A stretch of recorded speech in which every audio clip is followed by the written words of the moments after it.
नमस्कार मित्रों, जय माता संकटा 15 ज्योतिष केंद्र में आपका स्वागत है। कल से पितृपक्ष प्रारंभ हो रहे हैं।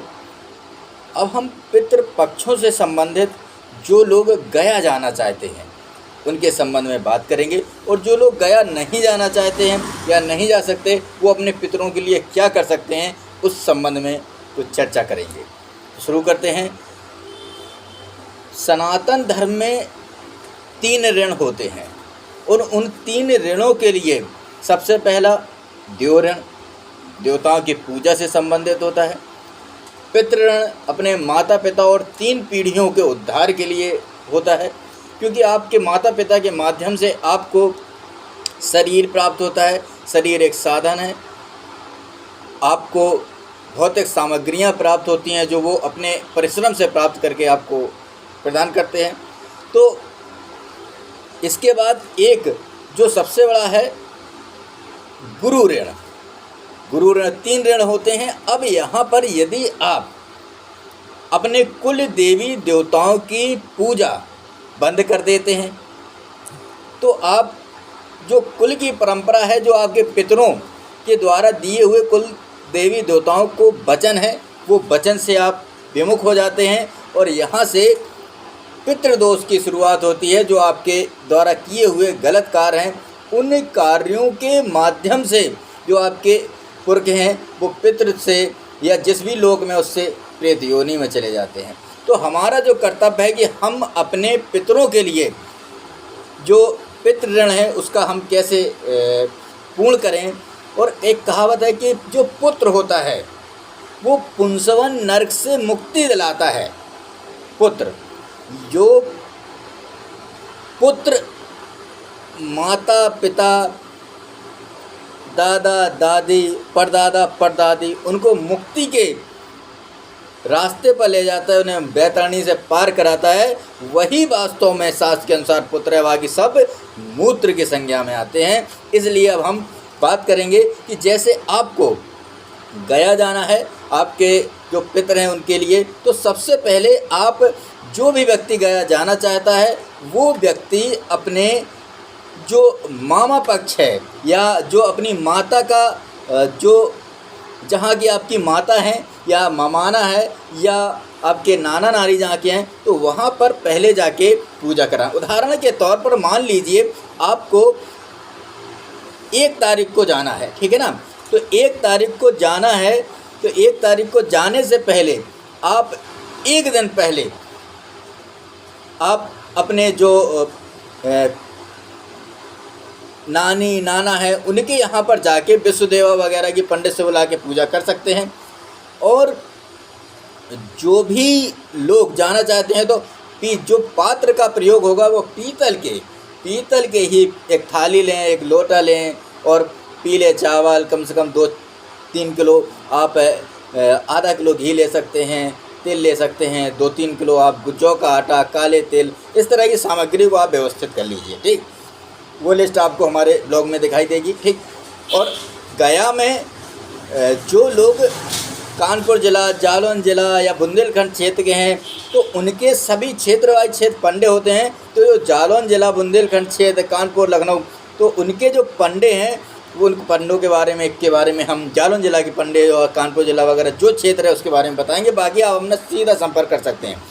तो सबसे पहले आपको करना क्या है कि आप अपने नाना नानी के यहाँ जाकर और वहाँ पर पूजन कराएंगे और पीले चावल वहाँ पर छोड़ देंगे। उसके बाद वहाँ पर से आप अपने घर पर आ जाएंगे।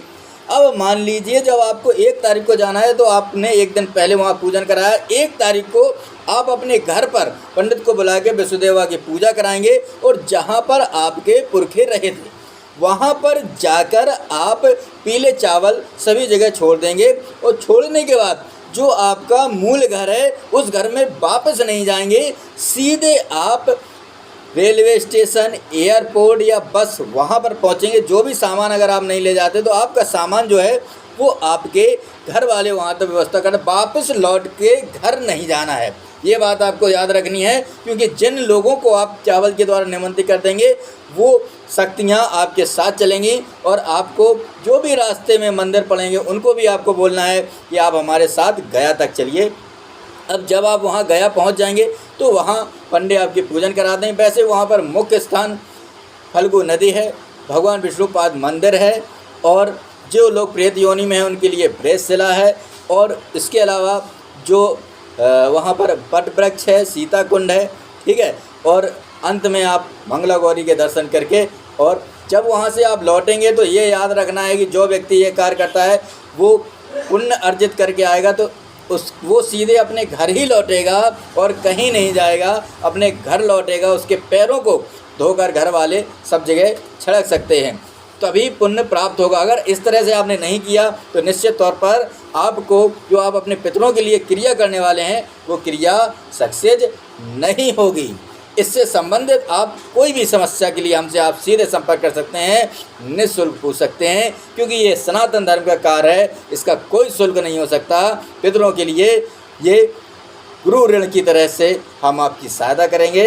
अब जो लोग जालौन ज़िला वगैरह के हैं या कानपुर ज़िले के हैं, जालौन, कानपुर, इलाहाबाद, झांसी, बनारस, मिर्ज़ापुर, और बिहार में जो छपरा ज़िला है, मोतीहारी है, सीवान है, गोपालगंज है, आरा है, भोजपुर है, रोहतास है, भभुआ है, कैमूर है, पटना है, गया है, औरंगाबाद है, मुजफ्फरपुर है, भागलपुर है, और मध्य प्रदेश के जो ज़िले हैं उनमें ग्वालियर है, सीपरी है, और भी ज़िले हैं, राजस्थान में शेखावटी वगैरह जो ज़िले हैं, तो उनके जो पुरोहित हैं वो पुरोहित उपाध्याय जी हैं, और उनसे हम महाराजा उनसे हम मिलके आए हैं उपाध्याय जी से। तो ऐसा है कि उनका एक कार्ड हमें उन्होंने दिया था, ये कार्ड आपको दिखाई दे रहा है, ये कार्ड उपाध्याय जी का है, और उनके जो लोग हैं उनका फ़ोटो भी छपा हुआ है। और इसके पीछे आप देखेंगे तो इसके पीछे दिखाई दे रहा है उसका उनका पूरा डिटेल आपको दिखाई दे रहा है। तो आप इससे आपको जानकारी प्राप्त हो जाएगी, उनके नंबर हैं, आप उनको सीधा संपर्क कर सकते हैं। क्योंकि गया में कुछ फर्जी टाइप के लोग भी इस तरह के हो जाते हैं और लोगों को छल करके पंडागिरी कार्य करते हैं या इस तरह से, उनसे सावधान रहें। जो यहाँ भी पहुँचे अपने मूल, और जो जहाँ जिस पंडे से आप उनसे अपनी वंशावली के बारे में अवश्य पूछें कि हमारे आने वाला अगर कोई आपका गया होगा तो उसका डिटेल उनके पास होगा। बाकी आपको अगर कोई समस्या है तो आप हमसे सीधे संपर्क कर सकते हैं। कुल देवता से संबंधित समस्या है, तृतीय दोष से संबंधित समस्या है, तो आप हमसे सलाह ले सकते हैं। और इस संबंध में हमारी एक क्या करें गया जाने के लिए पितरों संबंधी एक हमने पुस्तक लिखी है, तो आप चाहें तो उसको सीधे प्राप्त कर सकते हैं। धन्यवाद।